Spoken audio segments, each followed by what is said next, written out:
Hello my fellow knights and warriors.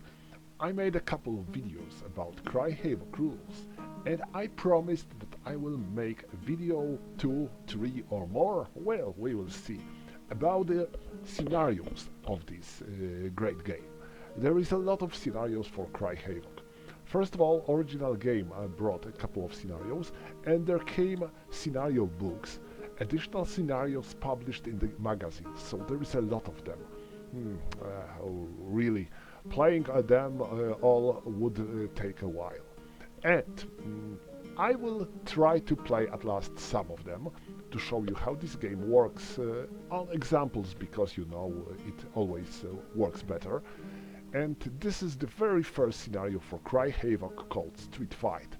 This is a kinda classic scenario that everyone played whoever started Cry Havoc. It's like Guard's counterattack for squad leader. Everyone plays it. And this is a very basic scenario. We have two gangs of commoners in this scenario fighting in their village. So we have Jill's gang and the Baker's gang. You can see that I used an option for vassal to label all my characters, so it is easy to tell who is on which side because they have a label that they are Jill's men and they are Baker's men. There are no control rules in this scenario, so it is set when in the scenario itself, but you are welcome to use a limited ammo in this scenario, and trust me, it might work. So let's make a check first for Fletcher. He's an archer that belongs to Jill's gang. So let's make 3d10 rolls. 6, 7, so it's 13, and 2, so it's 15. So we need to decrease his ammo to 15. Yes, like I said many times, archers and crossbowmen, but especially archers, are killers in this game. They can kill your characters before they will be able, you will be able to take them down. So now let's make a roll for Boyer.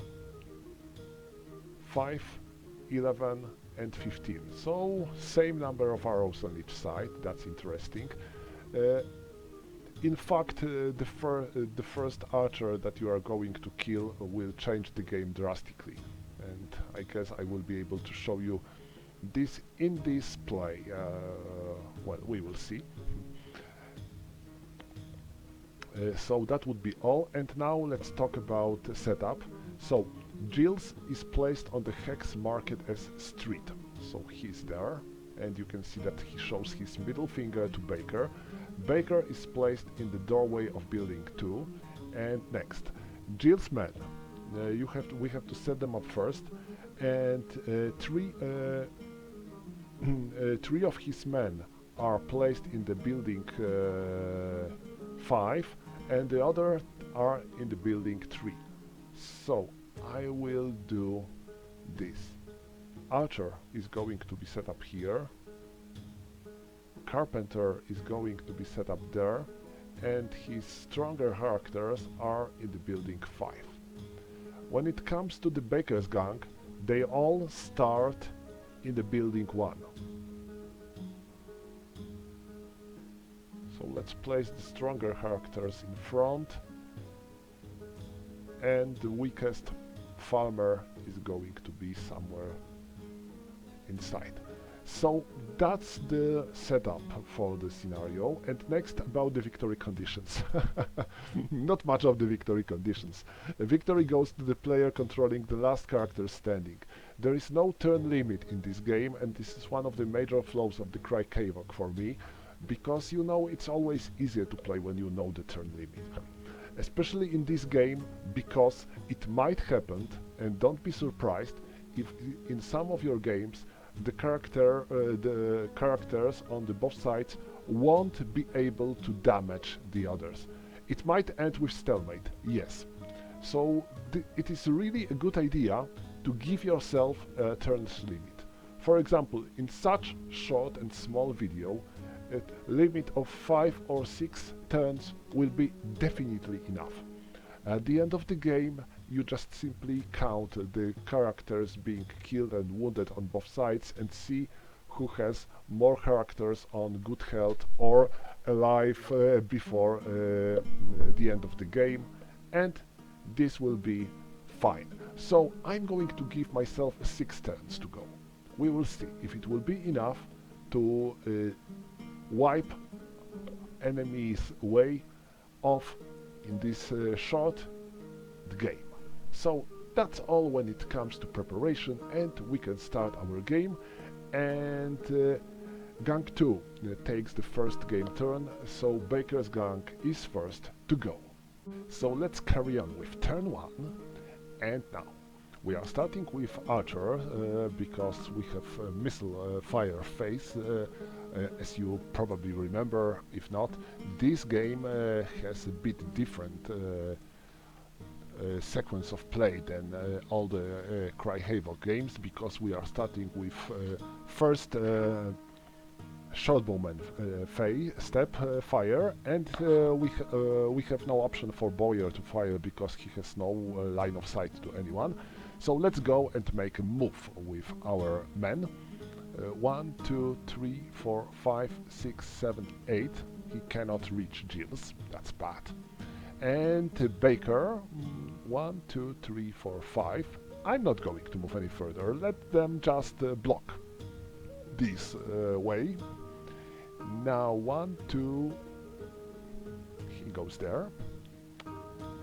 1, 2, 3.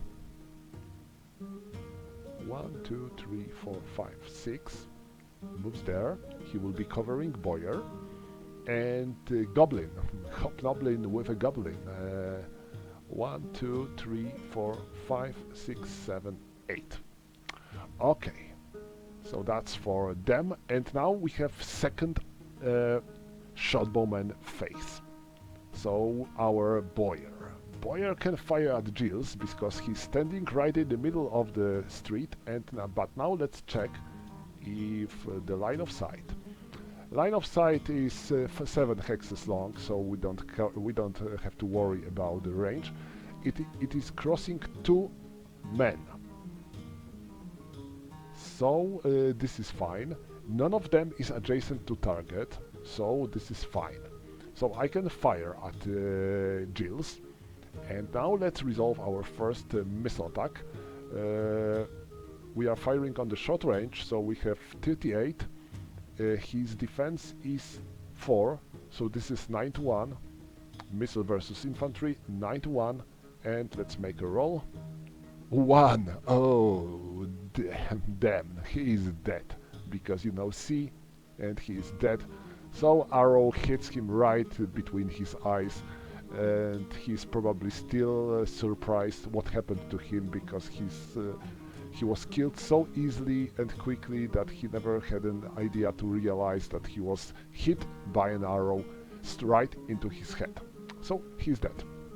That's the end of his history, and well, let's decrease missile missile ammo limit by 1, so 14. Alright, so now the other men, and time for Gilles' gang to go. They might try to avenge his pal being killed by an arrow. So 1, 2, 3, 4, 5.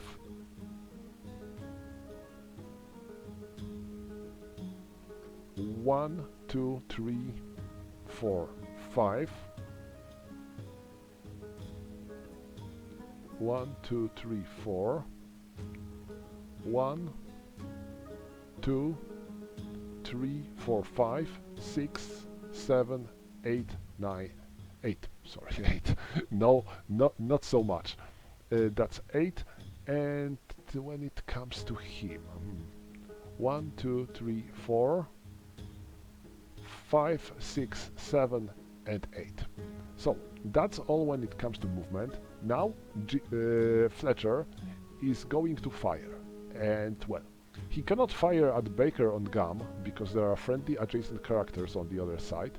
He cannot fire at Boyer because there is an adjacent character, so he can only fire at Farmer. this is, let's check his line of sight is fine. I believe it is. Yeah, nothing, but there is a couple of characters, but only 1 and 2 are on the line, so we can fire above them. So let's go. We have 38 versus 2. Oof. So this will be definitely 12 to 1. And 6 in the 12 to 1, this is C. Farmer is dead. This might be a good news, but it is not. You will soon see why, because Boyer is still alive. So Radult and Salter are attacking Gum. They have 11 versus 5, so this is 2 to 1. And here we face the problem of Cry Havoc. No modifiers when it comes for more characters fighting against a single character. So this is still 2 to 1 and nothing more. 5 in the 2 to 1, this is B. Attacker retreats 1 hex. So we have to choose which of them is going to attack, to retreat. I think it will be Salter. So this concludes turn 1. 2 dead bodies and now no really good situations for other characters to go. So that would do everything when it comes to turn 1. Oh, one more thing I forgot to decrease his ammo level. Okay, that's fine. Let's start with turn 2, and now Boyer can fire, and he targets Giles, of course, sorry, Fletcher. So this is 38 versus 5, and let me check the line of sight first, if I can fire at him. Might be a problem, but no. We are crossing hexes with 4 characters, so we are on our limit, but we can still do so. Why? We are crossing this hex, it contains Baker, this hex, it contains Gum, this hex, it contains Radult, and this hex, it contains Salter. So we are firing above of maximum of 4 intervening characters. So still we can do so. If there will be one more character on one of these hexes, our firing would be impossible, but we can do so. So this is 38 versus 5. It will be 7 to 1. So 7 to 1 and 6. 1, 2, 3, 4, 5, 6. It is B. So he is wounded. So Fletcher is wounded. Let's decrease him to the wounded level. And let's remove one of his arrows. In such a small scenario, this missile limit won't be a problem, but it can really do the magic when you play a bigger scenario with a longer number of turns, and this might be game changer. So now let's go to the movement phase, and we are moving Baker's men. So I think I will do such a move. 1, 2, 3, 4, 5, 6. Okay, and Goblin. Goblin is going to move here, so he will stop Giles from making any nasty tricks. And that should be all. So that's all when it comes to movement. And we are going into the second shotbowman fire step. And Boyer is firing at Fletcher again. So now his defense is only 2. So this is going to be 12 to 1 by all means. And 5 versus infantry. 5 C by all means C. So he's dead. So goodbye, Fletcher. Decrease. And his ammo level decreased by 1. And combat. So these 3 guys are attacking Radult. 7, 13, 18. 18 versus 4, it will be 4 to 1.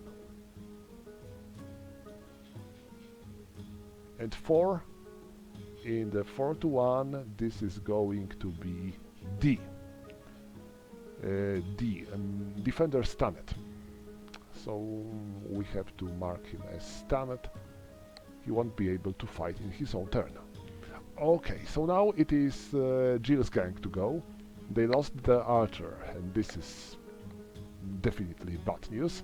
So, 1, 2, 3, 4, 5, 6. And Wolf knows that he hasn't much chance to fight against the goblin. So 1, 2, 3, 4, 5, 6, 7, 8. And Salter is all alone. So he retreats into this house. So he will be out of line of sight of enemy archer. Alright, so that's all. They are not fighting anywhere. So this concludes turn 2. Let's go with turn 3. And now we are starting with Baker's men. And what are they going to do? Boyer cannot fire, he cannot see anyone. So he moves 1, 2, 3, 4, 5, like that, so he will be able to fire at Carpenter. And now oh, I forgot to bring him back to normal. He's again fine, and they are going to fight Radult again.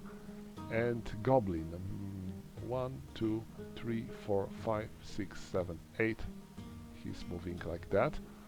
So that's all for the movement. I'm going into the second showbowman step. So Baker fire at Gilles. Line of sight is clear.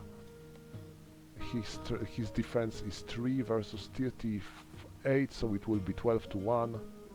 And 7 in the 12 to 1. This is C. So he is dead instantly.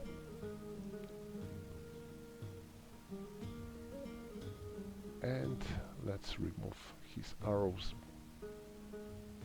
11. And now they are fighting Radult. 7, 13, 18 versus 4, 4 to 1.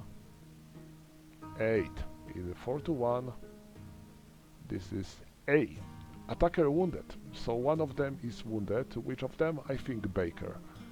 His statistics are lowest, so it will make sense to make him being wounded. And so that would be all when it comes to Baker's gang, and now Jill's gang to go.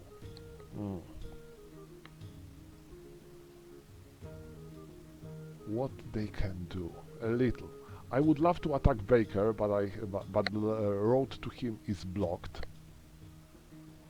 I can do something like this.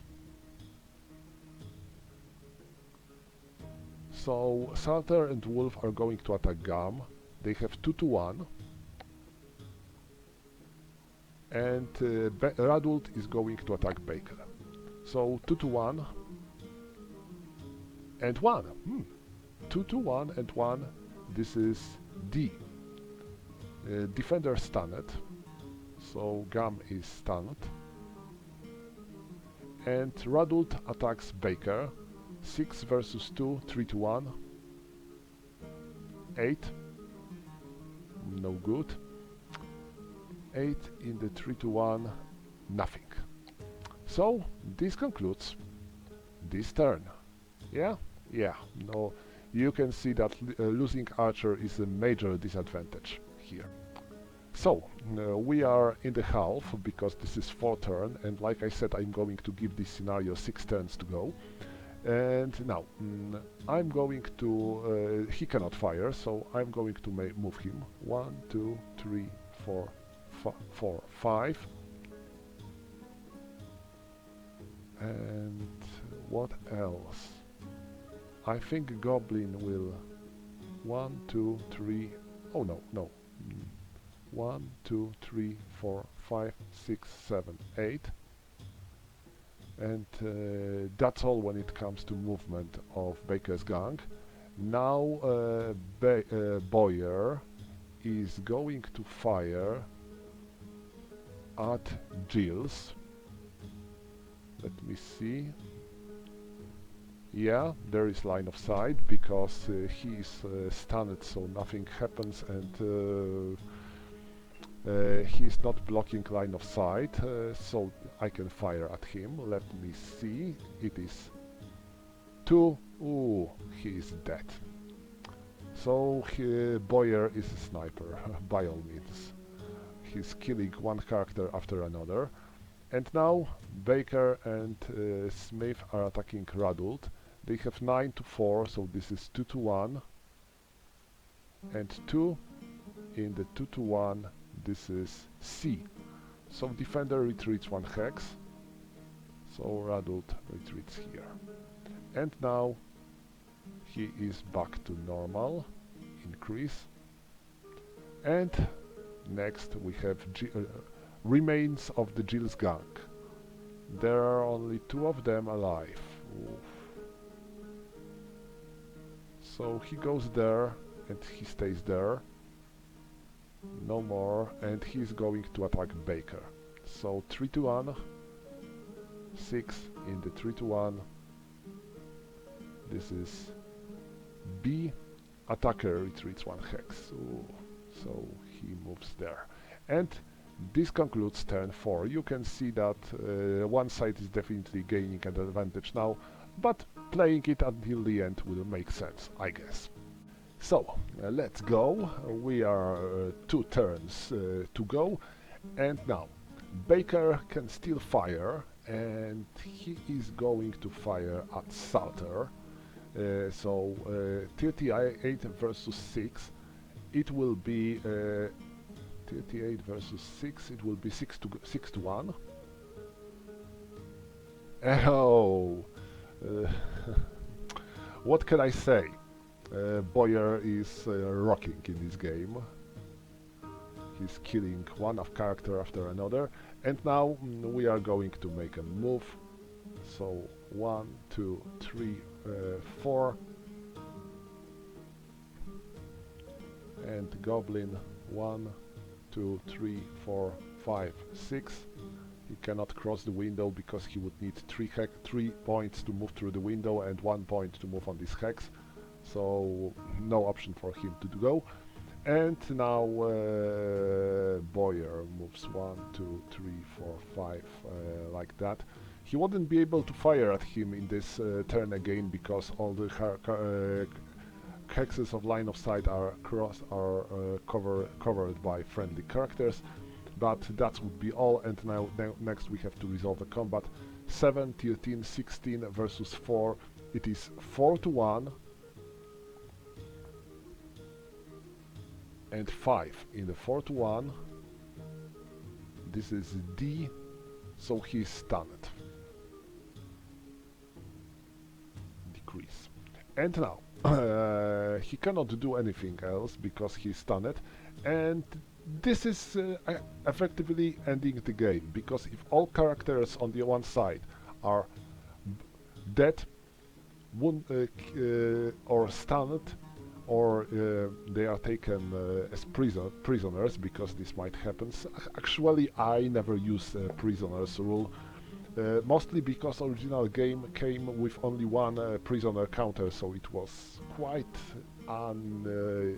quite less useful in the original game. So I never used prisoners rules, and this means that the game ends. One side wins, and you can tell that Baker's gang won the battle by default. They lost only one of their men and killed all the other enemies, and their boss is still alive, so they are ruling in this village like a boss.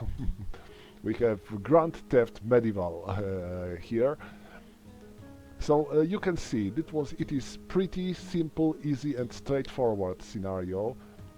Not much of the special rules to be used in this game. Maybe ammo limit, but if you are using turn limit, well, you need to be very unlucky when it comes to the rolling of arrow number at the beginning of the game. For example, if you would roll 1, 1 and 1 and your ammo limit will be 3, then yes, this might have effect. Otherwise, effect will be very little. But This is a very funny scenario, just to be familiarized with the basics of Cry Havoc. Of course, the other scenarios will bring more stuff to be used, and I will probably try to record them as well. So that's all for today, and see you later, my fellow knights and warriors.